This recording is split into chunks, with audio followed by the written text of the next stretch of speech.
So get this. I'm about to tell you a story that'll make your blood boil and then have you cheering like your team just won the Super Bowl.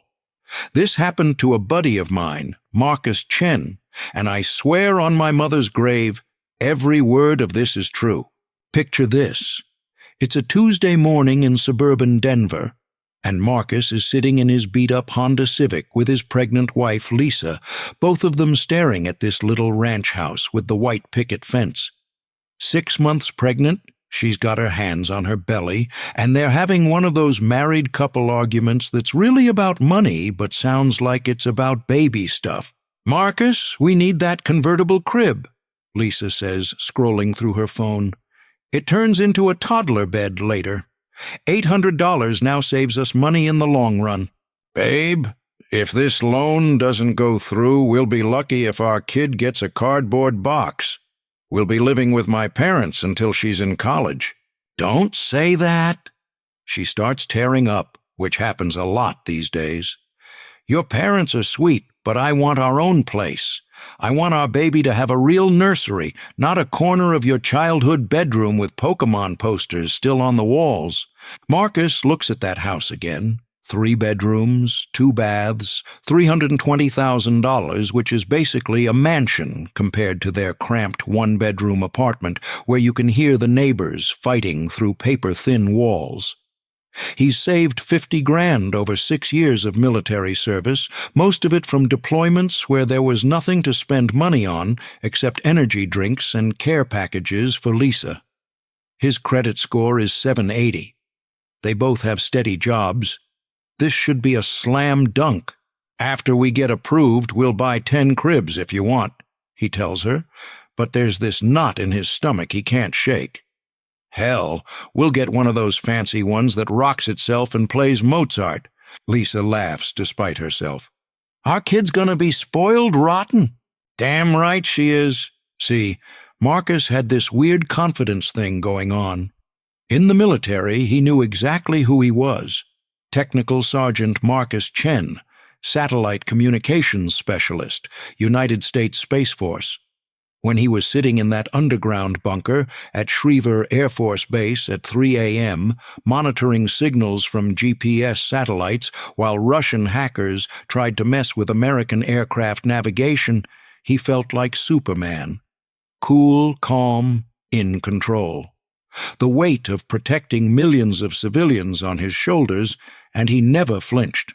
He remembered this one night, must have been 18 months ago, when his shift supervisor burst into the monitoring station looking like he'd seen a ghost. "Chen, we've got a problem. Chinese satellites just started jamming GPS signals over major airline corridors." Marcus had looked at his screens, watching the interference patterns spread across the Pacific flight paths like digital cancer. 14 commercial flights with over 3,000 passengers were potentially flying blind, their navigation systems getting ghost signals that could send them into mountains or other aircraft. "How long do we have?" Marcus had asked, already pulling up the satellite tracking software. 30 minutes before the next wave of flights enters the jamming zone, maybe less. For the next 6 hours, Marcus and his team had worked like their lives depended on it, because other people's lives literally did. They traced the jamming signals back to 3 specific Chinese military satellites coordinated with U.S. Cyber Command to deploy countermeasures and redirected American satellites to create a protective GPS bubble over the affected flight paths. By dawn, every commercial flight had landed safely, and most passengers never knew they'd been minutes away from disaster. That was the kind of work that made Marcus feel like he mattered, like his 6 years of service meant something.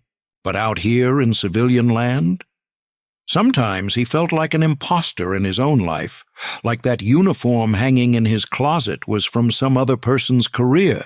Just last week, their neighbor Gary was barbecuing in his backyard, saw Marcus mowing the lawn in his Space Force t-shirt and goes, "Space Force?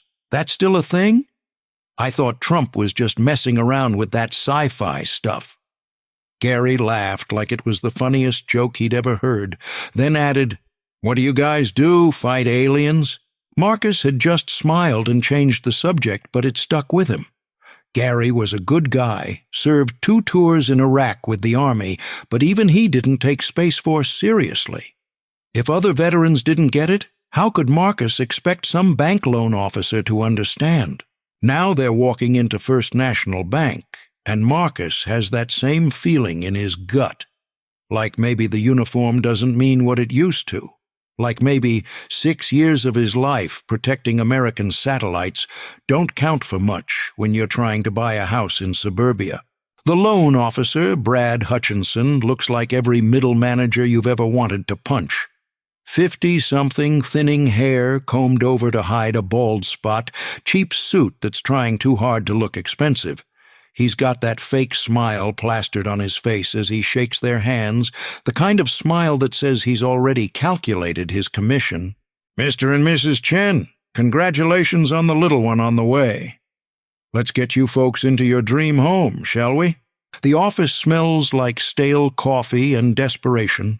Family photos on Brad's desk show a kid in a baseball uniform, maybe 12 years old. There's a little American flag pin on his lapel and a "Support Our Troops" ribbon magnet probably bought at a gas station.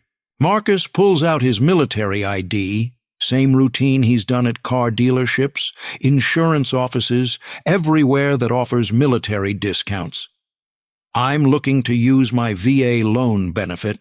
Brad glances at the ID, and his smile falters. He squints at it like he's trying to read fine print, turns it over, holds it up to the light like he's checking a counterfeit 20. "United States Space Force?" Brad starts chuckling, the kind of laugh that makes your teeth hurt. "What is this, some kind of joke?" Lisa shifts in her chair, her hand instinctively moving to her belly. Marcus feels that familiar knot tightening in his stomach. "No, sir. Space Force is a legitimate branch of the military. We were established in 2019 under the National Defense Authorization Act. I've served 6 years protecting American satellite infrastructure and space-based assets." Brad's chuckle turns into a full laugh, loud enough that people in the lobby are turning to look through his glass office door.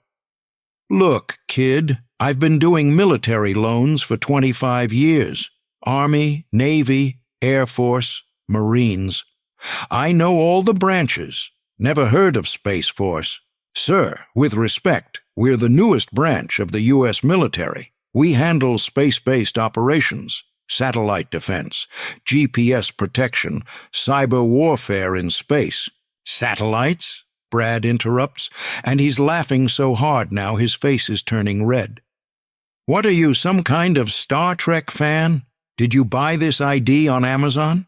Is this like those fake Navy SEAL guys we see on the news?" Marcus feels his face burning, that familiar rage building that he learned to control during all those late-night shifts when equipment failed and lives hung in the balance. He pulls out his phone, shows Brad official photos from his deployment.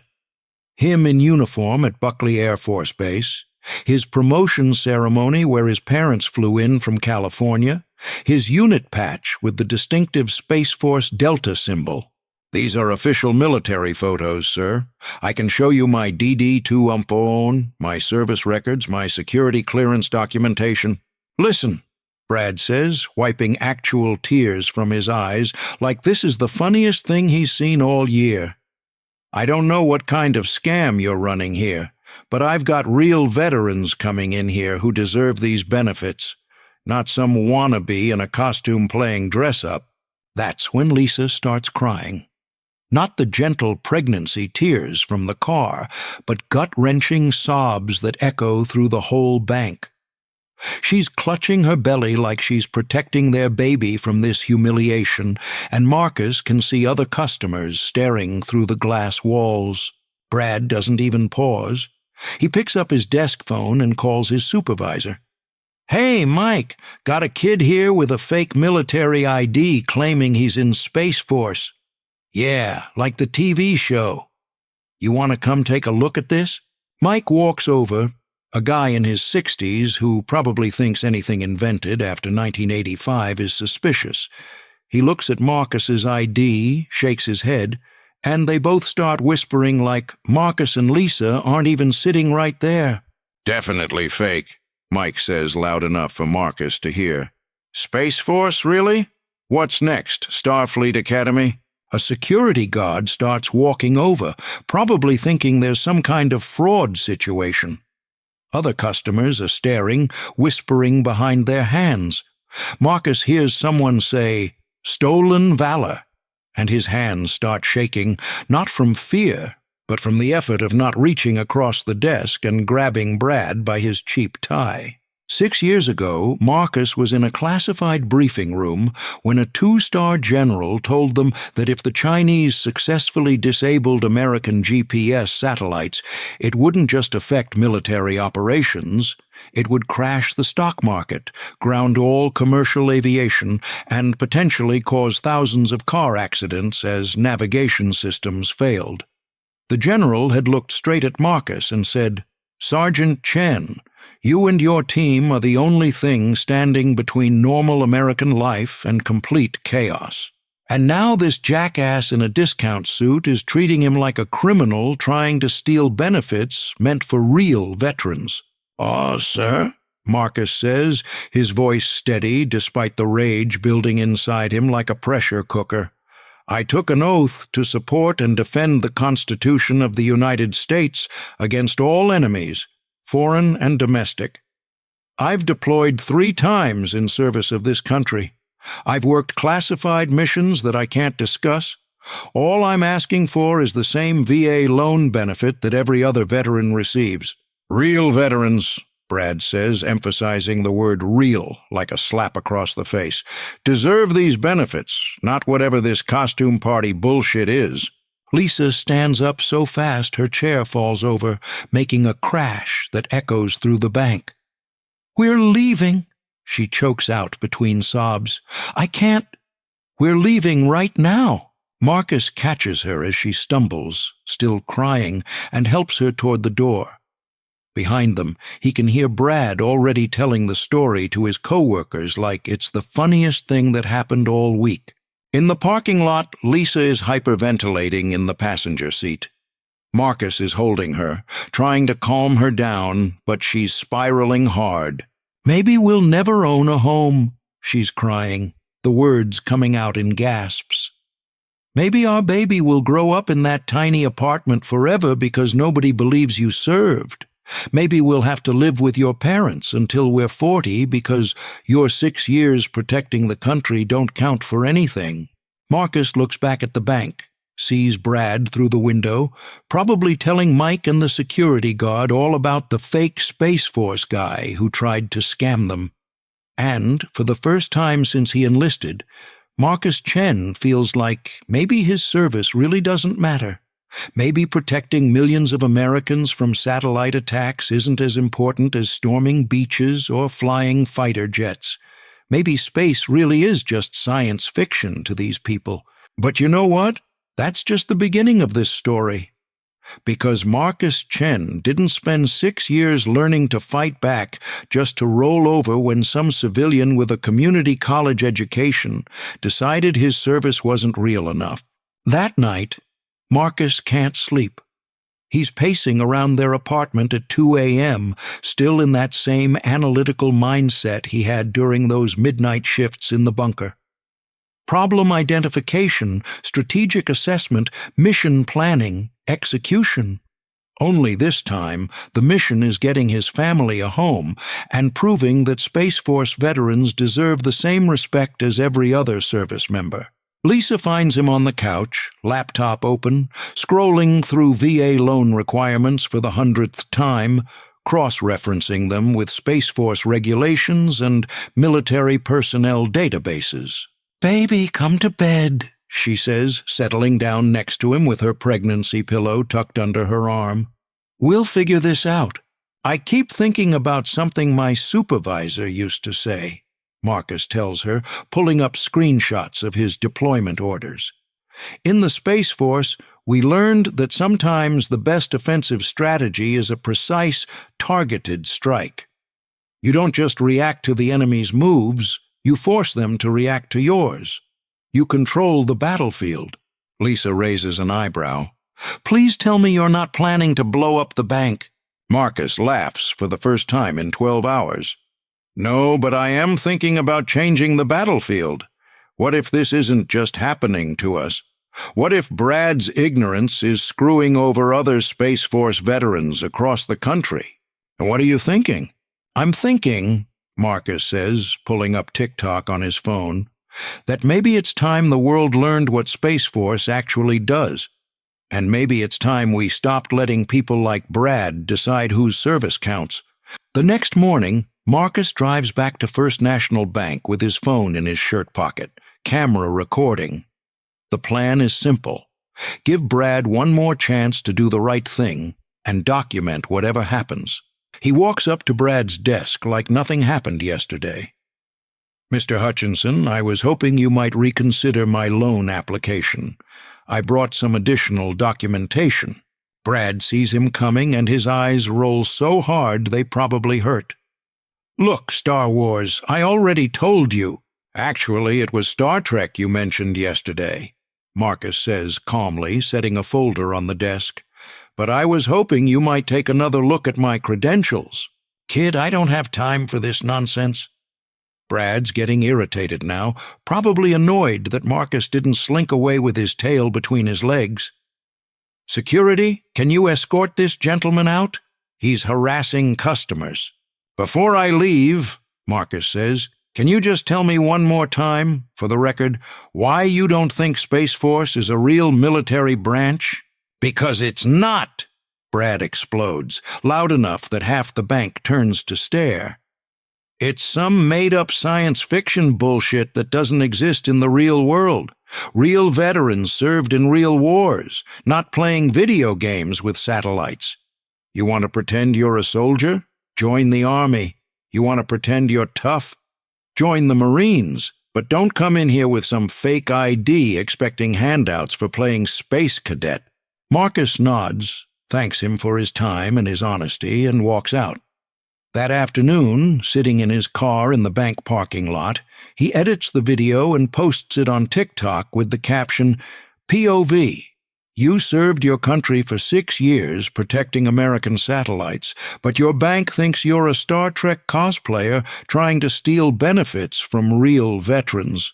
The video shows his Space Force ID, his deployment photos, his promotion ceremonies, and his official military records, then cuts to the audio of Brad calling his service made-up science fiction bullshit and accusing him of wanting handouts for playing Space Cadet. Within an hour, the video has 50,000 views and 800 comments. People are tagging friends, sharing stories, expressing outrage. By the end of the day, it's at 2.8 million views and climbing like a rocket. But here's where it gets really interesting. Tommy Rocket Rodriguez, Marcus's old squad mate who somehow became TikTok famous, making videos about military life and veteran struggles, sees the video and immediately calls Marcus. Dude, what the hell? Rocket says. I'm sharing this to my 800,000 followers right now. This is exactly the kind of bullshit I've been talking about. Within hours of Rocket's share, Marcus's phone is blowing up with messages from other Space Force veterans, and what he reads makes his blood boil. Dude, Wells Fargo denied my VA loan too, from Staff Sergeant Maria Santos in Tampa. Loan officer said Space Force wasn't real military, and I needed to provide proof from a legitimate branch. Chase Bank told me the same thing, from Senior Airman Johnson in Austin. Been trying to buy a house for 8 months. They keep asking for documentation that I'm actually military. Navy Federal Credit Union laughed at me, from Technical Sergeant Williams in Colorado Springs. Said they'd never heard of Space Force and suggested I try applying for civilian loans instead. But the message that hits Marcus hardest comes from Staff Sergeant David Park in Los Angeles. Bro, I lost my house last month, foreclosure. Bank wouldn't honor my VA loan modification request because they said Space Force veterans aren't covered under the same protections. My wife left, took the kids, said she couldn't handle being married to someone whose military service doesn't count. Marcus starts a group chat, and within 48 hours, he's connected with 47 Space Force veterans sharing nearly identical stories. They're not just loan denials. It's systematic discrimination across the entire financial industry. He creates a spreadsheet that makes his military analytical mind work overtime.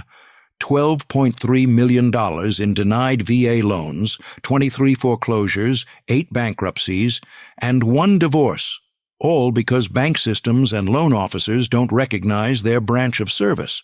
That's when Marcus realizes this isn't just about his family's dream house. This is about 16,000 Space Force guardians who are being told their service doesn't matter. The story gets picked up by local Denver news first, then spreads like wildfire. CNN, Fox News, MSNBC, even international outlets. Marcus is doing video interviews from his apartment while Lisa makes him coffee, and their cat, Chairman Meow, keeps trying to walk across his laptop keyboard. During a live CNN interview, the anchor asks him about his service record, and Marcus decides it's time to help people understand what Space Force actually does. "Can you tell us anything about what Space Force guardians do day to day?" she asks. Marcus pauses, chooses his words carefully. "I can tell you that while Americans were sleeping safely in their beds, Space Force guardians were awake, making sure their GPS worked when they drove to work the next morning, making sure their phones could call 911 in an emergency, making sure their airlines could navigate safely through storms. Most people don't realize that if our satellite network goes dark, modern life basically stops functioning within hours." He leans forward, getting more passionate. "Every time you use your credit card, that transaction is verified through satellites we protect. Every time you watch Netflix, that data comes through satellites we monitor. Every time a surgeon uses GPS to navigate to save a life, we're the ones making sure that signal is clean and accurate. We're not playing video games. We're protecting the invisible infrastructure that keeps America running." The interview goes viral, too. Suddenly, people are sharing stories about relatives in Space Force, about missions they never knew existed, about young guardians protecting systems they'd never thought about.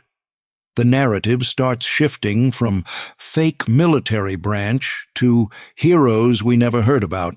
That's when something unexpected happens. Congresswoman Sarah Mitchell sees the video, and here's the thing nobody knew. Her son, Lieutenant Jake Mitchell, is stationed at Buckley Air Force Base, same place Marcus served. She's been hearing similar stories from his friends for months, but she didn't realize how widespread the problem was. She immediately calls for a congressional hearing on veteran benefits discrimination, and her staff starts reaching out to Marcus directly.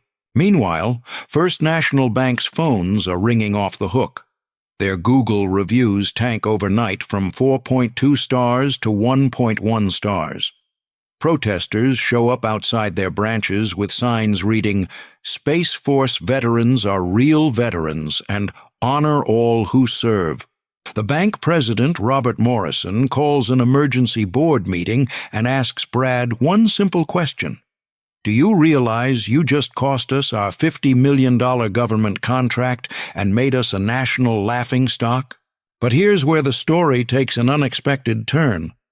Marcus starts getting hate mail too, and it's coming from other veterans.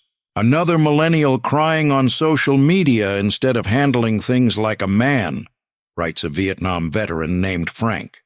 "Back in my day, we didn't run to TikTok when life got hard. We sucked it up and found another bank. Space Force isn't real military," posts another vet. "Try serving in a real war instead of playing with computers.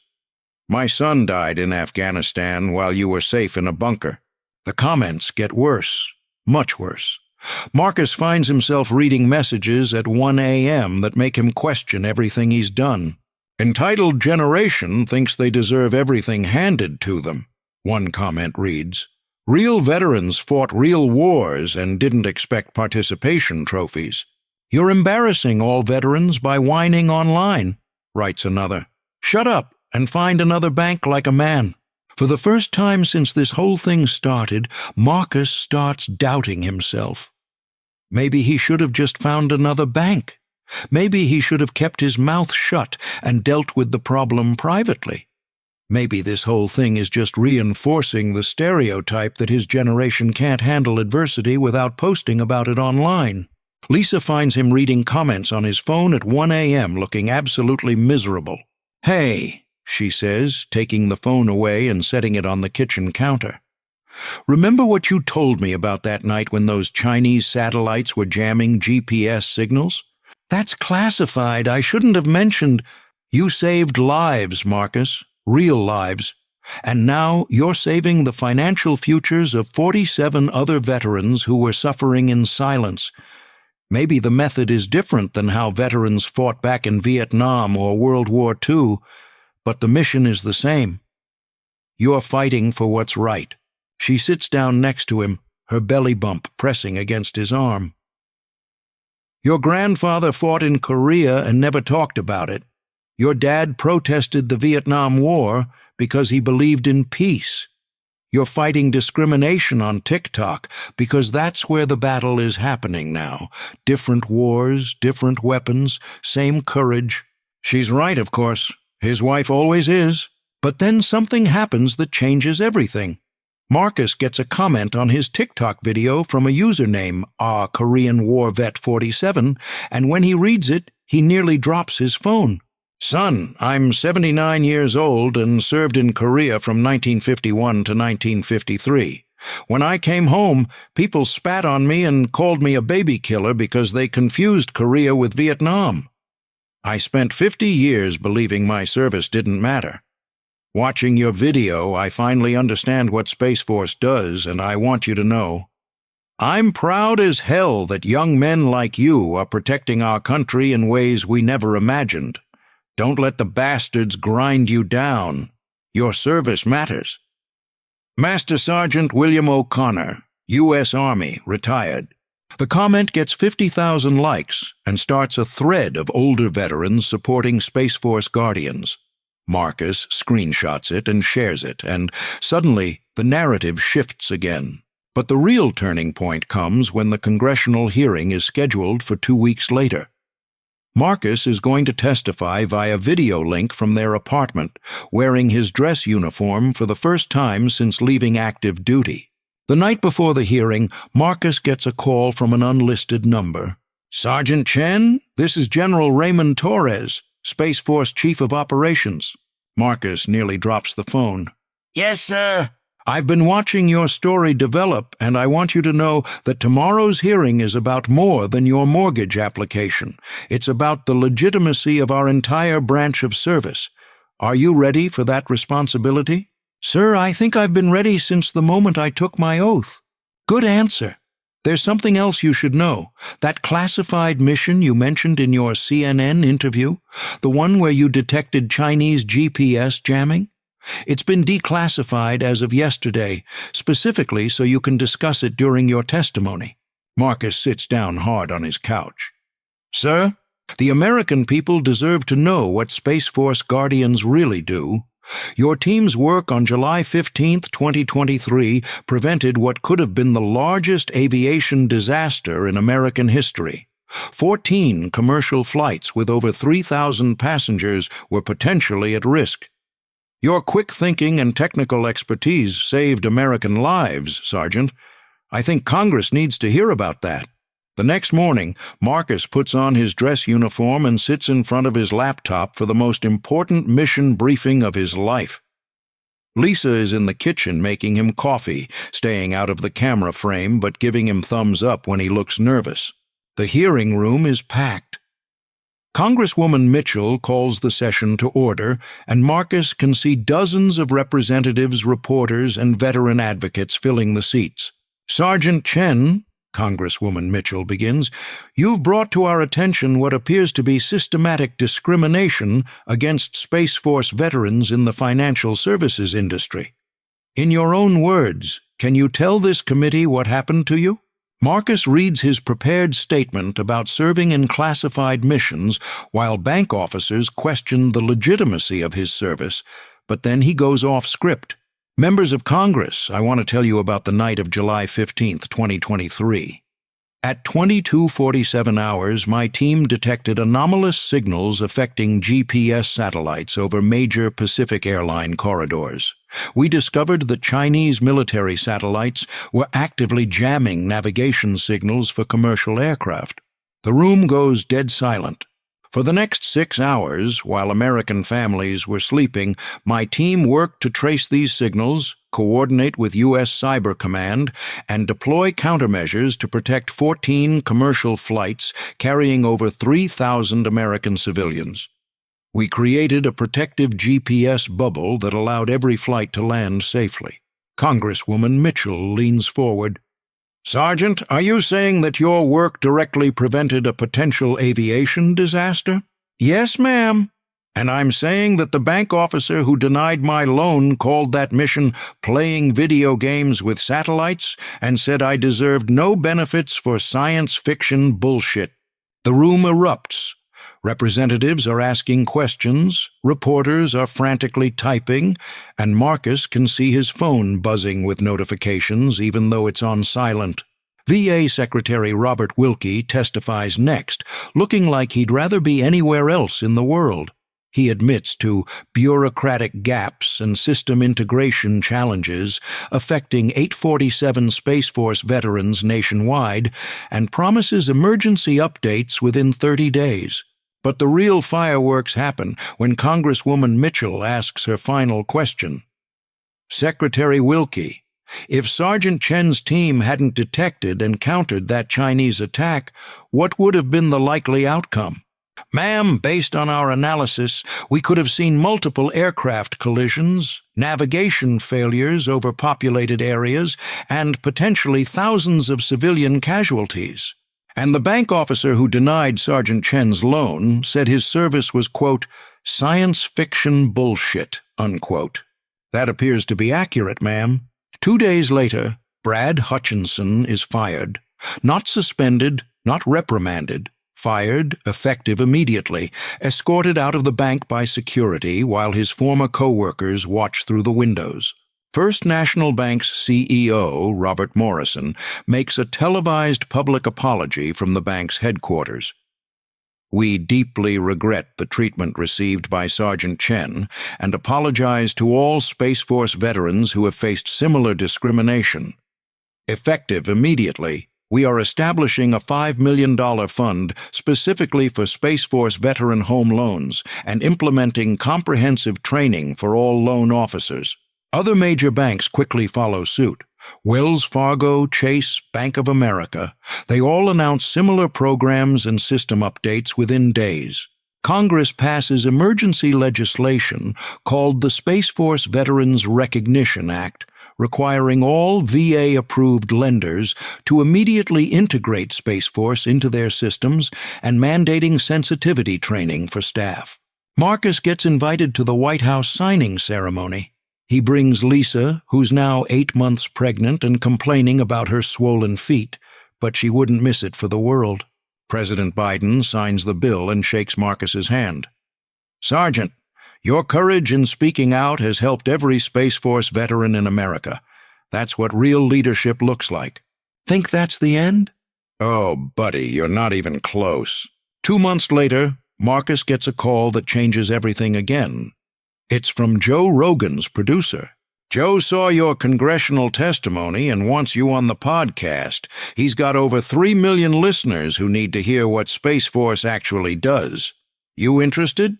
The episode is called The Guardian of the Guardians, and during the 3-hour conversation, Marcus talks openly about the declassified mission, the discrimination he faced, and what it's really like to serve in America's newest military branch. "Most people think satellite warfare is science fiction," Marcus tells Joe, "but it's happening every single day." Foreign adversaries are constantly probing our space assets, trying to find weaknesses. If they succeed in taking down our satellite network, it's not just military operations that fail. It's civilian infrastructure. Banking systems, power grids, transportation networks, emergency services. Space Force isn't the future of warfare. It's the present.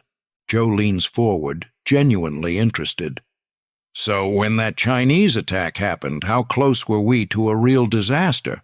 Without getting into classified details, if we hadn't detected and countered that jamming within the time frame we did, you could have seen the biggest aviation disaster in history. Multiple aircraft, thousands of people. And the bank that denied my loan called that mission playing video games. The podcast breaks Joe's download records. Clips go viral across every social media platform. Suddenly, Space Force recruitment numbers spike by 40% in 3 months. Marcus and Lisa finally close on their house, the same house they were originally denied. The new loan officer, a young woman named Jennifer, personally apologizes on behalf of the bank and expedites their entire process. "Mr. Chen," she says, "I want you to know that your story is part of our mandatory training now. Every loan officer has to watch your congressional testimony before they're certified to process military loans. Their daughter, Emma, is born on Veterans Day in their new home. Marcus is holding her in the nursery, looking out the window at the backyard where she'll take her first steps, have birthday parties, maybe build a treehouse someday. But Marcus isn't done fighting. Using his newfound platform and the connections he's made, he starts a nonprofit called Guardian Bridge, designed to help Space Force veterans navigate bureaucratic challenges and ensure they receive the benefits they've earned. Lisa, despite having a newborn, designs the logo, a rocket-shaped bridge connecting Earth to the stars, with the tagline, "No Guardian Left Behind." The first year, they help over 200 veterans get properly recognized benefits, but they also do something else. They start a GoFundMe campaign for Staff Sergeant David Park, the Guardian who lost his house and his family because of loan discrimination. Tommy Rocket Rodriguez, who now has over 1 million TikTok followers, makes a video about David's situation. "This Marine veteran saved GPS satellites that kept your Uber driver from getting lost, and he lost his family because some bank didn't think his service was real enough. Let's fix this."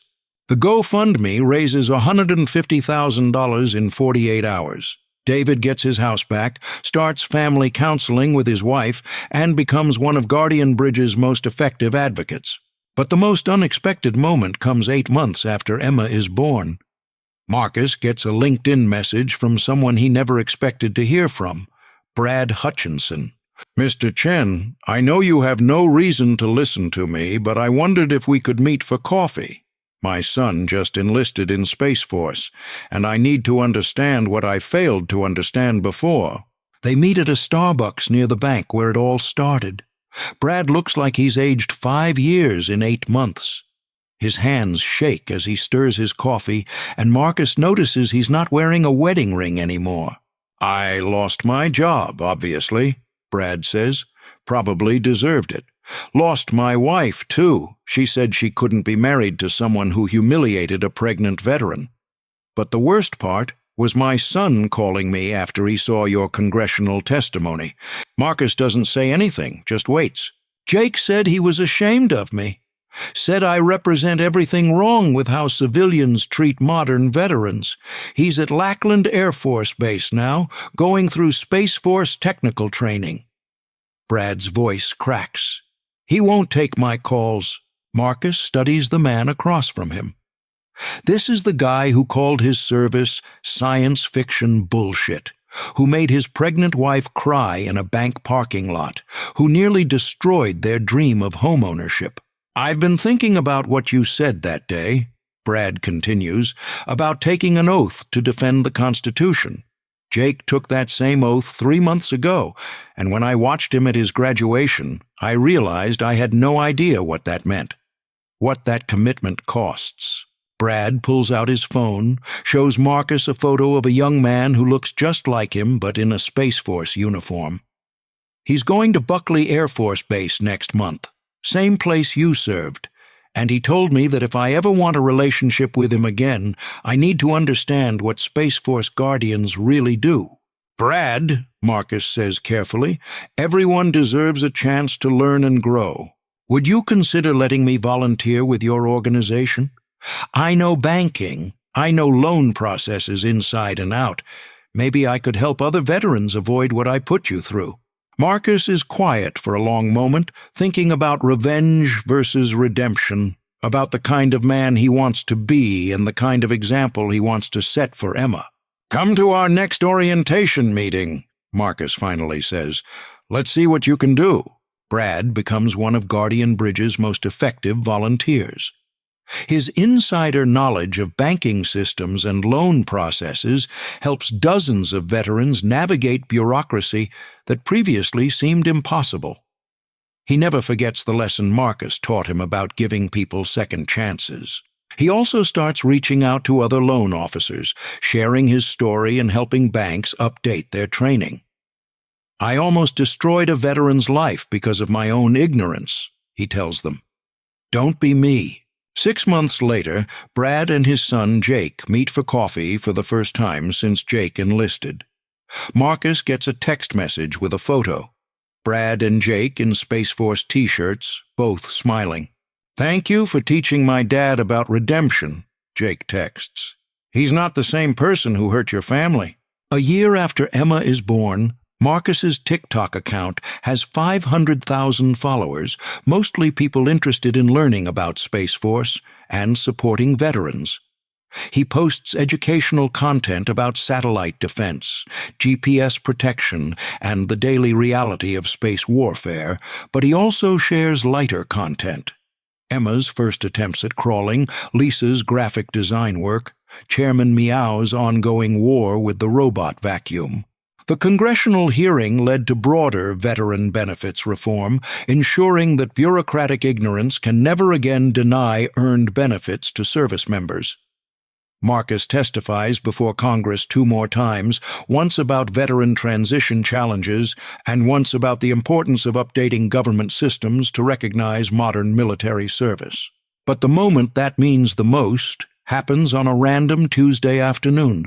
Marcus is at the playground with 18-month-old Emma when another parent approaches him. It's a middle-aged man with a crew cut and the bearing of someone who's spent time in uniform. Excuse me, are you Marcus Chen? Marcus nods, immediately tensing. He's gotten recognized before, not always positively. My name's Colonel James Patterson, retired Air Force. I just wanted to thank you. Thank me for what? My grandson just graduated from the Space Force Academy. 2 years ago, I thought Space Force was a joke, just political theater. I'm ashamed to admit I said things that weren't much different from what that bank officer said to you. Marcus picks up Emma, who's been trying to eat playground mulch. What changed your mind? Your story, your congressional testimony, learning what you and your teammates actually do. Colonel Patterson's voice gets thick with emotion. When I saw my grandson take his oath, I realized he was committing to the same service I committed to 50 years ago, just in a different domain. You helped me understand that protecting America in space is just as important as protecting it on land or sea or air. Marcus shakes his hand, but Colonel Patterson isn't done. My grandson told me something else. He said his whole class at the academy knows about you, about how you fought for recognition, not just for yourself, but for all of them. They call you the Guardian of the Guardians. And I wanted you to know that this old Air Force colonel is proud to call your generation of warriors my brothers. As Colonel Patterson walks away, Marcus looks down at Emma, who's managed to grab a handful of mulch, despite his best efforts. She looks up at him with her mother's eyes and says her newest word, rocket. Lisa swears it was Dada, but Marcus knows better. That evening, his phone buzzes with a text notification from Guardian Bridge. Another Guardian just got their loan approved with 0 issues. Thanks to your fight, Jake Patterson starts his first deployment next month, knowing his VA benefits will be there when he comes home. Marcus looks up through their living room window at the stars he spent 6 years protecting. Emma is asleep in his arms, safe in the home they almost didn't get, in the country he took an oath to defend. Somewhere above them, invisible to the naked eye, American satellites are being monitored by Space Force Guardians who know their service matters because Marcus Chen refused to accept that it didn't. His wife finds him there an hour later, both of them dozing on the couch. "What are you thinking about?" she asks. "Just wondering how many other Space Force veterans are looking at houses tonight, getting ready to start families, and whether our fight made it a little easier for them." Lisa kisses his forehead. "I think you know the answer to that." 3 years later, Marcus gets invited back to testify before Congress again, this time about the success of the Space Force Veterans Recognition Act. The statistics are impressive. 847 previously denied veterans have received their benefits. Guardian Bridge has helped over 1,200 Guardians navigate bureaucratic challenges, and public opinion of Space Force has shifted dramatically. But the statistic that matters most to Marcus is smaller. 0 Space Force veterans have lost their homes to foreclosure due to benefit discrimination since the law passed. During his testimony, Marcus talks about redemption, about how Brad Hutchinson went from being the face of veteran discrimination to one of their most effective advocates. "Sometimes," Marcus tells Congress, "the person who hurts you the most can become your greatest ally if you give them the chance to change." After the hearing, Marcus drives to Brad's new house in suburban Denver. It's a modest place, smaller than the one Marcus and Lisa bought, but there are Space Force flags in the windows and a "Support Our Guardians" bumper sticker on Brad's car.